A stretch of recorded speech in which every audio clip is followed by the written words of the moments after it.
What's up, music fam? I'm back making 2 R&B beats for you. You know, I've been producing music long enough to learn that if you put in the hours and really work at it, some really big opportunities will eventually come your way. I've also learned that with a lot of these opportunities, there's a price to pay.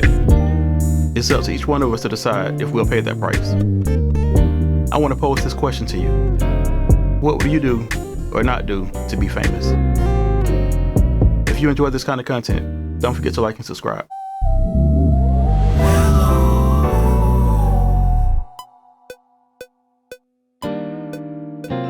We've all heard of recording artists and musicians selling their souls for fame and fortune. Sometimes this refers to the ritual of someone literally bargaining their soul in exchange for a certain status. Other times it refers to doing things they wouldn't otherwise do, things that went against their moral codes for that status.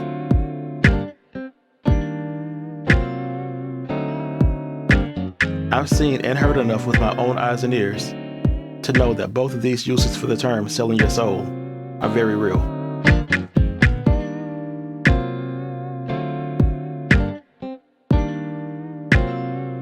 I can't speak for every famous artist or producer, but I've personally had many glimpses into what it would take for me to be famous. I've been in a mansion where the owner wanted me to be his label's in-house producer and studio manager, and it was nice.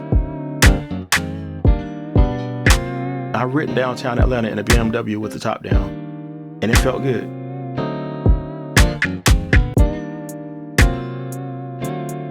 I've had my music in the hands of some very powerful people.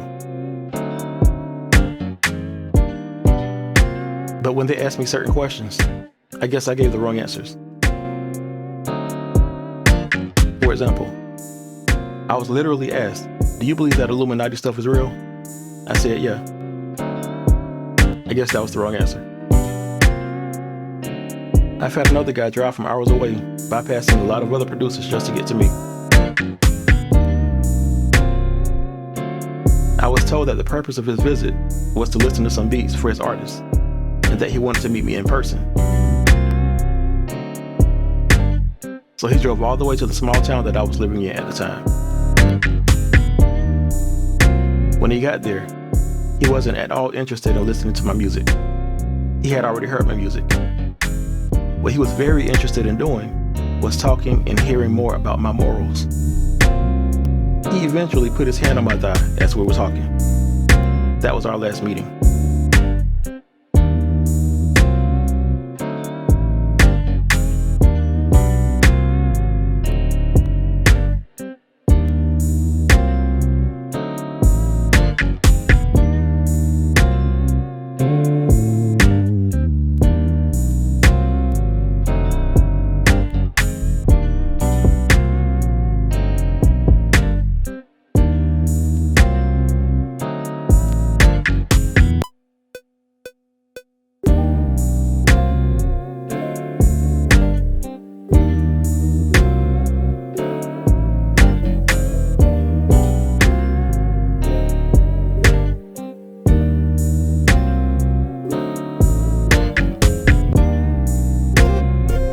I've also been to the home of a multi-Grammy award-winning producer and engineer. And I was sent there to pick up a check for some work that I did for a very influential industry insider.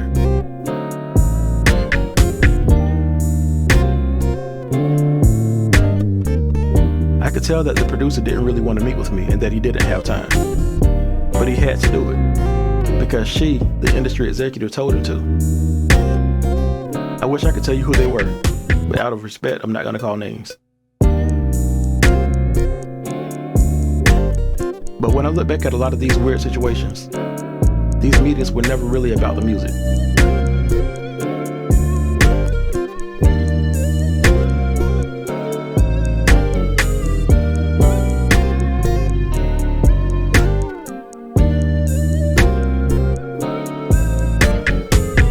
They had already heard my music and knew I was fully capable of giving their artists what they wanted.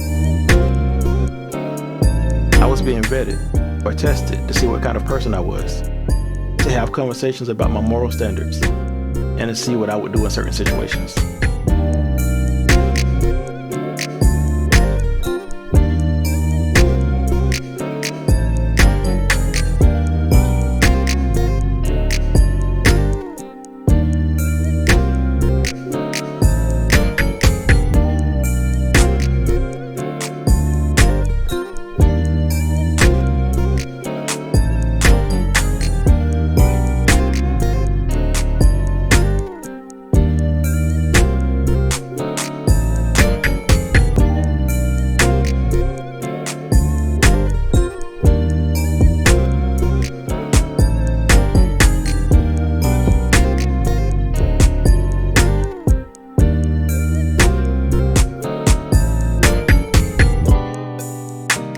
But it's not just the major artists or labels, because I've never really wanted to be a part of the music industry's agenda. I worked with a lot of indie artists who had everything they needed to be successful. But something weird began to happen over the years.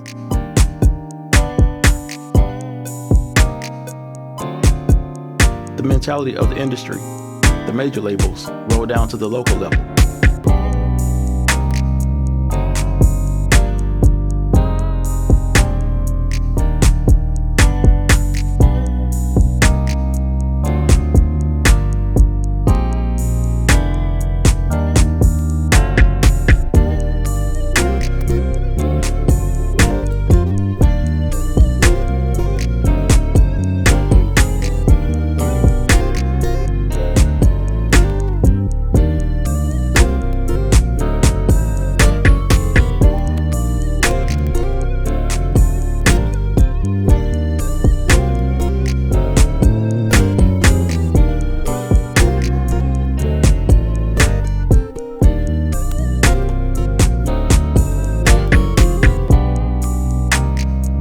I could just find a talented artist, make good music, do photo shoots, video shoots, work on social media, etc., and release music. And I footed the bill for these things because I believed in these artists. But as we would climb that mountain to success, these indie artists would turn away and look back at that big Hollywood sign in the distance, and they would start slipping. And I would have to carry more and more of their load up the mountain, until eventually I was carrying the artists themselves up this mountain.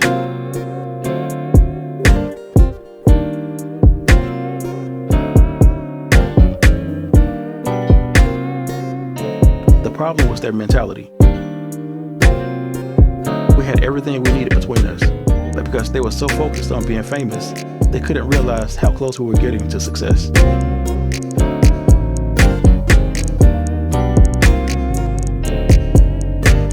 Instead of celebrating the small victories along the way, they complained that they weren't famous. Almost all of these artists became contestants on American Idol, The Voice, and other shows because they wanted overnight success. And when these shows rejected them, they came back to be broken.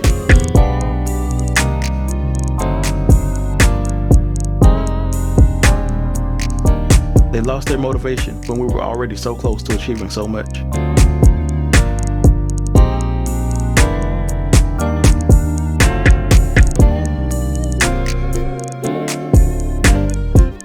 A lot of these artists are the ones I've learned will sell their souls to get what they want. The ambition to be famous made it dangerous to be around these artists because they would do anything or hurt anyone in their way to achieve what they perceived to be success. For example, when I was living in a small town about 4 hours away from Atlanta, I had an artist fly down from up north to work on some songs with me. This was an extremely talented young man. I really believed in his talent, and he had a limited budget. So my wife and I allowed him to stay with us while he was in town.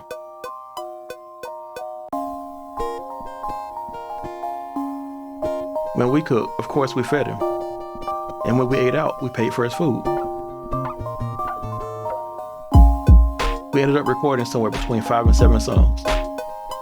While he was there, he got in touch with a well-known industry producer in Atlanta. He somehow came up with the money to get to Atlanta, to pay this producer, and to get a hotel room. Somehow, he also managed to get his hair freshly braided for his trip to Atlanta.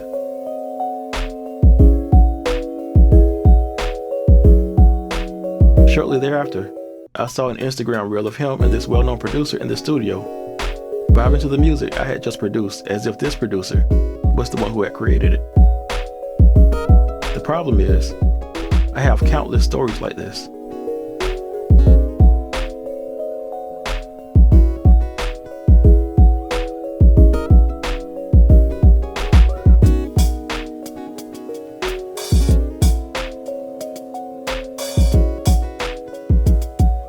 I could tell you about a young female artist whose mother cried Because she was not allowed to go into a meeting with a male executive, only her daughter was allowed to go in.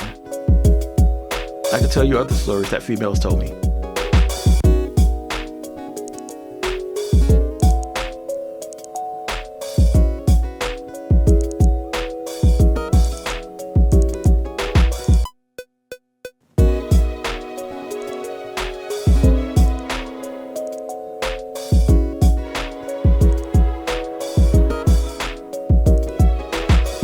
I could talk all day about artists who would do anything or use anyone to become famous. But the question is, what would you do for fame? Do you have a limit? And do you really need fame to be successful? Because I know a lot of artists who don't really care about financial success as long as they look successful. But what is success to you? For me, success in the music business is being able to spread love through music while making a comfortable living doing so. My path has not been easy, and it's taken me a while to figure out the difference between the music industry and the music business.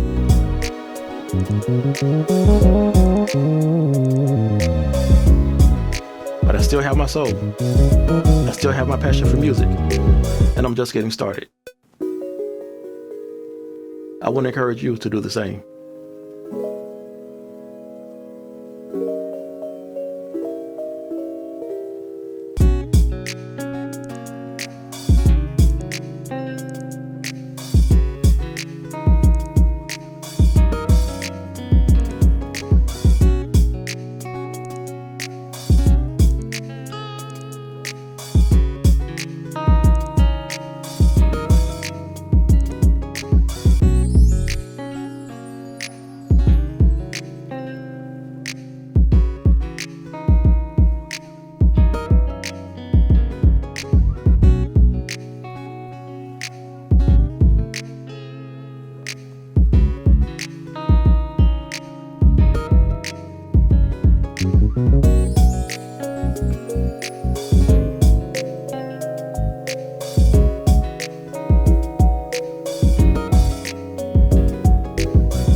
All right, music fam, thanks for listening. I want to hear your thoughts in the comments, and I also want to know if any of you have similar stories. Don't forget to like and subscribe. And until next time, you all be blessed.